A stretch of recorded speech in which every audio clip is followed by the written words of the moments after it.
নমস্কার বন্ধুরা, আপনারা সবাই কেমন আছেন? আমরা সবাই ভালো আছি। তো চলো কোথায় যাচ্ছি দেখি। আমরা দেখো বেরিয়ে পড়েছি রেডি হয়ে। আমরা যাচ্ছি মন্দিরে, আজকে জগন্নাথ দেবের দর্শন করব, পুজো দেবো। তো এখানে আমি আছি, হাজব্যান্ড আছে, মেয়ে আছে, মা আছে, আর আমাদের গোপাল সোনা আছে, আর বাকি সবাই ওই আরেকটা টেম্পুতে আছে। ওখানে পৌঁছে আমি সবাইকে তোমাদের সাথে দেখাবো। তো দেখুন আমরা সবাই মন্দিরে পৌঁছে গেছি। এইখানে বড়বাবু আছে, আমার হাজব্যান্ড আছে, নন্দাই আছে, তারপরে পেছনে এরা দেখো এখানে আগে আগে যাচ্ছে, তিনজনে পাঞ্জাবি পরে নিয়েছে। তারপরে পেছনে আছে ননদ আছে, শাশুড়ি আছে, মেয়ে আছে, আমি আছি, ছেলে আছে, সবাই আমরা আসছি এক এক করে।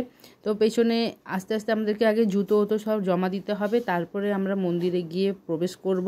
তো দেখো এখানে সবাই মিলে আমরা ফটো তুলে নিলাম, কেন কি মোবাইল আর সব কিছু জমা দিয়ে দিতে হবে। তো সেই জন্য আমরা কিছু নিয়ে ঢুকতে পারিনি। তো মন্দিরের বাইরে আমরা সবাই মিলে ফটো তুলে নিলাম।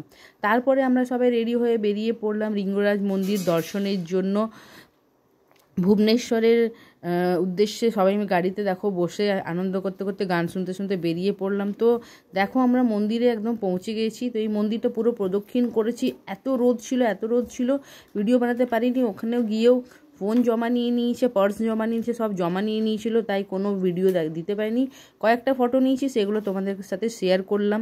তারপরে আমরা ফিরে এসে আবার সন্ধেবেলা বেরিয়ে পড়লাম সবাই মিলে। দেখো শুধু কর্তামশাই যায়নি, কর্তামশাই বাড়িতেই ছিল, বাকি আমরা সবাই মিলে বেরিয়ে পড়লাম।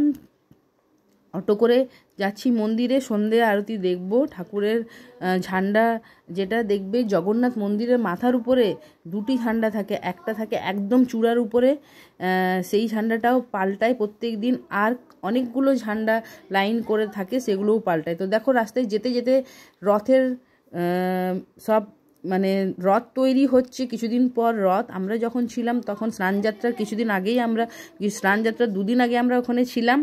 তো তারপরেই রথ, সেই জন্য পুরো রাস্তাতে রথ বানানো হচ্ছে। তো দেখো মন্দিরের কাছে চলে এসেছি। দেখো একদম ধ্বজাতে যে ঝান্ডাটা লাল রঙের দেখতে পাচ্ছ, ওটা উড়ছে, ওটা চেঞ্জ হবে। আর এইগুলো চেঞ্জ হলো, দেখো এগুলো লাগানো হলো। তারপরে লাল রঙের ঝান্ডাটা পাল্টে একটা অন্য ঝান্ডা লাগানো হবে। তোমরা সাথে থাকো আর দেখতে থাকো। আমি তো দেখে আমার চোখে জল চলে এসছে, পুরো গায়ে কাটা দিয়েছে। কোনোদিনও যে এত সামনের থেকে দেখতে পাবো ভাবতে পারিনি। কেন কি এত উপরে উঠে এই এত রিস্ক নিয়ে এই ঝান্ডাটা চেঞ্জ করা, কোনো মানে ঠাকুরের আশীর্বাদ না থাকলে করা যাবে না। তো প্রচণ্ড ভিড় এই জিনিসটা দেখার জন্য। দেখো লোকে ভর্তি, একদম সামনে রথ চলে আসছে, তাই জন্য এত ভিড়। জগন্নাথের দর্শনের জন্য সবসময় এমনি ভিড় থাকে। তো তোমরা যখনই যাবে তখনই এই ভিড়টা পাবে। তো দেখো ঝান্ডাটা চেঞ্জ হচ্ছে, পাল্টানো হচ্ছে, সাদা রঙের একটা ঝান্ডা লাগানো হলো, জয় জগন্নাথ। এত সুন্দর লাগলো, মন ভরে গেল একদম এই দৃশ্যটা দেখে। একদিকে সূর্য উদয় হচ্ছে আর একদিকে এই দৃশ্যটা ঝান্ডাটা উঠছে, মানে দেখে আমাদের মন ভরে গেল। তারপরে আমরা ফিরে এলাম সন্ধ্যেবেলায়, এসে সমুদ্রের ধারে আমরা বসে এখানে নাস্তা করে নিলাম। তো সবাইকে কেমন লাগলো ভিডিও অবশ্যই কমেন্টে জানিও। টাটা।